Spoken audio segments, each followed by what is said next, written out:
नमस्कार, मैं द्वितीय वर्ष की छात्र हैं। आप सभी का स्वागत करती हूँ। आज हम रीतिकालीन कवि केशवदास की रामचंद्रिका के बारे में कुछ जानकारी लेंगे। हाँ, रामचंद्रिका के बारे में केशवदास की प्रसिद्ध कृति, जिसके कारण से वे कवि साहित्य आकाश में हमेशा अमर रहेंगे। महाकवि केशवदास जहाँ अपने आचार्यत्व के कारण हिंदी साहित्य में विशिष्ट स्थान के अधिकारी हैं, वहीं उनका काव्यत्व भी सूर और तुलसी के बाद हिंदी जगत में सम्मानित स्थान का अधिकारी है। यह तो प्रसिद्ध ही है कि सूर सुर तुलसी शशि उद्गनु केशवदास, है ना। उद्गनु क्या होता है? तारे। केशवदास भक्ति काल के उत्तरार्ध में हुए, किंतु प्रवृत्तियों की दृष्टि में उन्हें रीति काल का प्रवर्तक कवि माना जाता है। जिस रीति परंपरा का श्री गणेश केशव ने अत्यंत गंभीरता और प्रौढ़ता के साथ किया, उसका विकास परवर्ती काल में निरंतर होता रहा और हिंदी का काव्यशास्त्र भी स्वयं अपने पांवों पर खड़ा होने की शक्ति प्राप्त कर सका। केशवदास ने कवि प्रिया, रसिक प्रिया तथा छंदमाला की रचना रस अलंकार एवं छंद शास्त्र का परिचय देने के लिए की थी। उन्होंने जहांगीर, जस चंद्रिका, वीर सिंह, देवचरित्र, रतन बावनी आदि चरित्र ग्रंथों की रचना भी की, किंतु उनकी अमर कीर्ति का कारण है उनके द्वारा रचित महाकाव्य रामचंद्रिका। इस प्रबंध की रचना करके केशव महाकवियों की श्रेणी में आ बैठे। एक किस्सा प्रसिद्ध है, मैं आपको बताती हूँ। एक बार अकबर ने केशव से पूछा कि इस समय सबसे बड़ा कवि कौन है। तब केशव ने चट उत्तर दिया, मैं। अकबर ने पूछा, सूर और तुलसी का क्या हुआ? केशव ने तत्काल उत्तर दिया, वे भक्त हैं, कवि नहीं, और मैं कवि हूँ। इस उत्तर से बादशाह बहुत प्रसन्न हुआ। अब देखिए रामचंद्रिका की रचना केशव के समय तक तुलसीदास का रामचरितमानस निरंतर प्रसिद्धि पा रहा था। केशव ने भी उससे प्रभावित होकर रामचंद्रिका की रचना कर डाली। एक बात यह भी प्रसिद्ध है कि जहांगीर के दरबार में चुनौती स्वीकार करके केशव ने केवल 14 घंटे में रामचंद्रिका की रचना की थी, किंतु इसके विशाल आकार को देखते हुए इतने कम समय में इसकी रचना करना असंभव दिखाई देता है। जो भी हो, केशव ने तुलसी की स्पर्धा में रामचंद्रिका की रचना की थी। तुलसीदास का मानस उनके लिए प्रेरणा का स्रोत हो सकता है, किंतु किसी भी क्षेत्र में वे उनके पिछलग्गू नहीं थे। महाकाव्यत्व, कथा प्रसार, भाषा शैली, छंद योजना, वर्णन, संवाद, चरित्र चित्रण आदि सभी क्षेत्रों में रामचंद्रिका मानस से बहुत कुछ अपना अलग अस्तित्व रखती है। यह भी कहा जाता है कि एक बार केशव को प्रेत बाधा हो गई।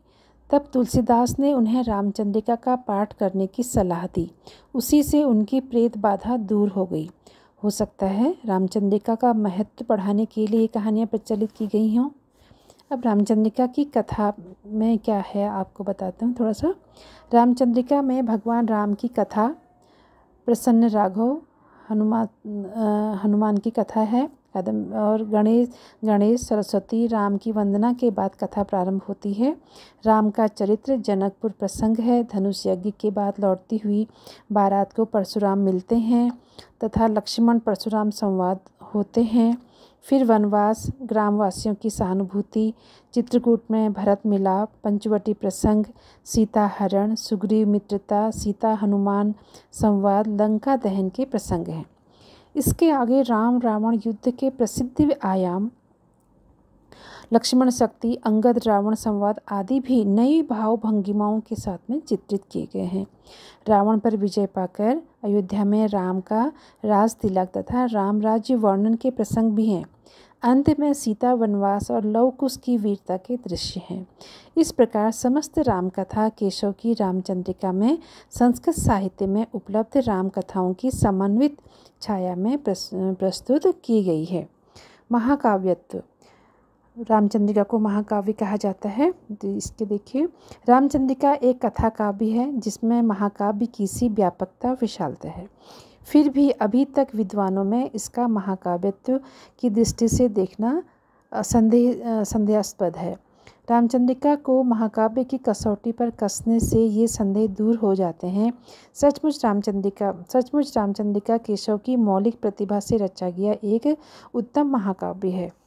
महाकाव्य के लिए जिन तत्वों का होना आवश्यक बताया जाता है वे सभी तत्व इस ग्रंथ रत्न में शामिल विद्यमान हैं। सर्वप्रथम ग्रंथ का शुभारंभ मंगलाचरण से है, जिसमें गणेश, सरस्वती, शिव, राम आदि देवताओं की स्तुतियाँ की गई हैं। इस काव्य में भगवान राम के लोक प्रसिद्ध चरित्र का उद्घाटन किया गया है। भगवान राम भारतीय जीवन की और राम के भारतीय जीवन और संस्कृति, इतिहास, पुराण, धर्म आदि सभी अंगों के आधार स्तंभ भी हैं। उनके चरित्र में राम तुम्हारा चरित्र स्वयं ही काव्य है। कोई कवि बन जाए सहज संभाव्य है के अनुसार महाकाव्य की गरिमा और व्यापकता है। रामचंद्रिका में अयोध्या, जनकपुर, लंका आदि नगरों, सरयू, गंगा जैसी नदियों, चित्रकूट जैसे पर्वतों, पंचवटी तथा अन्य आश्रयों के वन स्थलों, नक्षत्र, ग्रह, उपग्रह, वृक्ष, पुष्प, भवन, वस्त्र, आभूषण, शस्त्र, युद्ध, स्वयंवर, रीति इत्यादि रिवाज आदि के भव्य वर्णन भी इसमें किया गया है। प्रभावपूर्ण वर्णन किया गया इस बात का। इस काव्य का उद्देश्य धर्म, अर्थ, काम, मोक्ष में मोक्ष की प्राप्ति करना ही है। श्रृंगार, करुणा, वीर रसों में से वीर और श्रृंगार का सुंदर प्रवाह अनेक स्थलों पर देखा जा सकता है। यह महाकाव्य 7 से अधिक अध्यायों में विभक्त है। यहाँ अध्यायों को प्रकाश नाम दिया गया है। इसमें नाटक की सभी संधियाँ मिल जाती हैं। अंत में नायक राम ही इस फल को भोगते हैं। इसमें राम का संपूर्ण जीवन चरित्र है। रामचंद्रिका में नाना प्रकार के छंदों का विधान भी है। जैसे रामचंद्र की चंद्रिका वर्णत हो बहु छंद के अनुसार इसमें इतने अधिक ज्ञात अज्ञात छंद इसमें हैं कि छंदों की बहुलता के कारण लोग इसे छंदों का पिटारा या अजायब घर भी कह देते हैं और आरोप लगाते हैं कि छंद परिवर्तनों की उतावली में केशव ने रस को भी खंडित कर दिया। इन सब तत्वों का निर्वाह देखकर इस महाकाव्य को संदेह से परे समझा जाना चाहिए। किंतु आचार्य रामचंद्र शुक्ल रसवादी आचार्य हैं, अतः वे केशव की प्रबंध कुशलता को स्वीकार ही नहीं करते और कहते हैं जीवन के नाना गंभीर और मार्मिक पक्षों पर उनकी दृष्टि नहीं थी, अतः वे मुक्तक रचना के ही उपयुक्त थे, प्रबंध रचना के नहीं। प्रबंध पटुता उनमें कुछ भी न थी। उन्हें एक बड़ा प्रबंध काव्य भी लिखने की इच्छा हुई और उन्होंने उसके लिए राम की कथा ले ली। इस कथा के भीतर जो मार्मिक स्थल हैं उनकी ओर केशव का ध्यान बहुत ही कम गया। वे ऐसे स्थलों को या तो छोड़ गए या वे इतिवृत्त मात्र कहकर चलता कर दिया। अब देखिए रामचंद्रिका का भाव पक्ष क्या है। रामचंद्रिका में भाव पक्ष के बारे में भी शुक्ल जी आश्वस्त नहीं थे। केशव दरबारी कवि थे और कृत्रिम चकाचौंध में उनके हृदय की कोमलता और भावुकता के स्रोत जैसे सूख ही गए थे। किंतु केशव में जन्मजात काव्य प्रतिभा भी कम न थी। वे एक और आचार्य थे तो दूसरी ओर तुलसी की श्रेणी में स्थापित होने वाले कवि भी थे। उनका पांडित्य यद्यपि उनकी काव्य प्रतिभा के उनका जो पांडित्य था उनमें वह काव्य प्रतिभा के प्रकट होने में अनेक स्थानों पर बाधक बना, फिर भी उनका काव्य सौंदर्य रामचंद्रिका में अपनी मोहक छवि से सहृदयों को प्रभावित करता है। रामचंद्रिका में श्रृंगार, वीर, करुणा, अद्भुत, रौद्र और शांत रस के दर्शन होते हैं। श्रृंगार के संयोग और वियोग दोनों पक्षों का भावात्मक उद्घाटन इस ग्रंथ में है। सीता के सौंदर्य का वर्णन है, यद्यपि वो अलंकारिक है किंतु श्रृंगार की दृष्टि से अति सुंदर है। जैसे देखे मुख भावे अन देखे कमल चंद ताते मुख मुखें सखी कमलो न चंदरी। इस प्रकार से वियोग रस का वर्णन भी किया गया, जिस पर इसमें सीता जो है निरअवलंब विवश और दीनहीन दशा को प्रकट करती है। जैसे देखो, धरे एक बेनी मिली मैली सारी, मृणाली मनोपंक तैं काड़ी डारी, सदा राम नामे रटें दीन बानी, चहुँ ओर है राक्षसी दुखदानी। राम के प्रति अनुराग वियोगावस्था में प्रलाप के रूप में प्रकट होता है।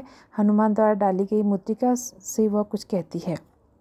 श्रीपुर में वन मध्य हों तू मग करी अनीति, कहीं समुद्री अब तियन की, को करे हैं प्रतीति। वीर रस के चित्रण में शौर्य, दर्प, शस्त्र संचालन, अदम्यता, पराक्रम, साहस आदि चुनौतियों का सशक्त ढंग से उद्घाटन केशवदास ने किया है। यद्यपि उन्होंने सभी रसों का प्रकाशन रसोद्रेक की सीमा तक करने की कोशिश की है, किंतु मार्मिक स्थलों की पहचान के अभाव के कारण उनमें उनके भाव पक्ष में अनेक दोष भी हैं। जब राम वन को जा रहे हैं तब ग्रामवासियों ने उनसे कहा, किधों मुनि साप हत, किधों बाल दोषरत, किधों को ठग हों। ऐसे अलौकिक सौंदर्य को ठग की उपाधि से विभूषित करना उनकी हृदयहीनता ही कहा जाएगा। इस प्रकार बासर की संपत्ति उलूक ज्यों चितवत में राम की महानता और लोक प्रसिद्ध चरित्र का भी केशव ने ध्यान नहीं रखा। वर्णन प्रधान काव्य इनका है। रामचंद्रिका एक वर्णन प्रधान महाकाव्य है, जिसमें प्रकृति वर्णन को भी वस्तु वर्णन की श्रेणी में ही रखा जा सकता है। प्रकृति वर्णन में केशव ने उपमानों का अनुचित चुनाव करके उसे हास्यास्पद कर दिया है। प्रातः प्रभात काल के सूर्य के लिए यह उपमान कितना विभत्स हो सकता है। देखिए, कै श्रोणित कलित कपाल यह, किल कपालिक काल को, यह ललित लाप कपाल कैधों, लखत दिग भामिनी के भाल को। इनका प्रकृति वर्णन शास्त्रीय ज्ञान के कारण अटपटा और दुर्बोध हो गया। पांडव, अर्जुन, भीम का नाम काल विरोधी भाव का द्योतक है, किंतु केशव के ज्ञान क्षेत्र में ये नाम किन्हीं पेड़ों के हैं। रामचंद्रिका अन्य अनेक वर्णनों से भरी पड़ी है। केशव राज दरबारों में रहते थे। रामचंद्रिका के राज दरबार वर्णन अत्यंत भव्य और विस्तृत हैं। अयोध्या वर्णन, जनकपुरी वर्णन, लंकापुरी वर्णन, युद्ध वर्णन, वेशभूषा आदि जो वर्णन है वो रामचंद्रिका में भरे पड़े हैं। संवाद सौष्ठव भी बहुत अच्छा है, इसमें बड़ी कुशल है। रामचंद्रिका में संवाद सौष्ठव अत्यंत कुशलता से की गई है। उसमें प्रश्न और उत्तर में संक्षिप्तता, अर्थ प्रसार की क्षमता भी है। अनेक ऐसे स्थल हैं जहां संवादों की सुंदर योजना की गई है। लक्ष्मण परशुराम संवाद, भरत कौशल्या संवाद, राम भरत संवाद, हनुमान रावण संवाद, अंगद रावण संवाद इत्यादि। तो इसमें बहुत ही नाटकीयता, संक्षिप्तता और संप्रेषणीयता भी है।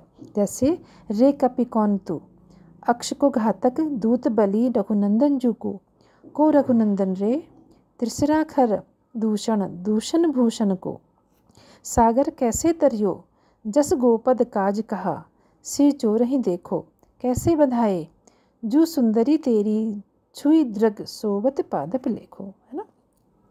कलागत विशेषताएं। रामचंद्रिका की भाषा ब्रज भाषा है, जिसमें संस्कृत निष्ठ शब्दों का प्रयोग किया गया है। कहीं कहीं इसमें प्रादेशिकता का भी रंग है। केशव अलंकारवादी कवि थे तथा रामचंद्रिका में अलंकारों की भरमार है। कोई भी ऐसा अलंकार नहीं है जो कि रामचंद्रिका में ना मिले। श्लेष और परिसंख्या के प्रति विशेष आग्रह दिखता है। जैसे अति चंचल जह चल दलें, विधवा बनी न नारी। अब रामचंद्रिका में प्राय वे छंद मिल जाते हैं जो काव्य शास्त्र में वर्णित हैं। कई विद्वान रामचंद्रिका को छंदों का अजायब घर भी कह देते हैं। बहुत कुछ छंदों को निरंतर दोबारा प्रयुक्त किया गया है। केशव ने रामचंद्रिका में अपने पांडित्य का खूब प्रदर्शन किया है। उन्हें आयुर्वेद, रसायन, ज्योतिष, पुराण, व्याकरण आदि कई ग्रंथों का ज्ञान था और इन सभी चीज़ों का आश्चर्यजनक जानकारी हमें रामचंद्रिका में प्राप्त हो जाती है। धन्यवाद।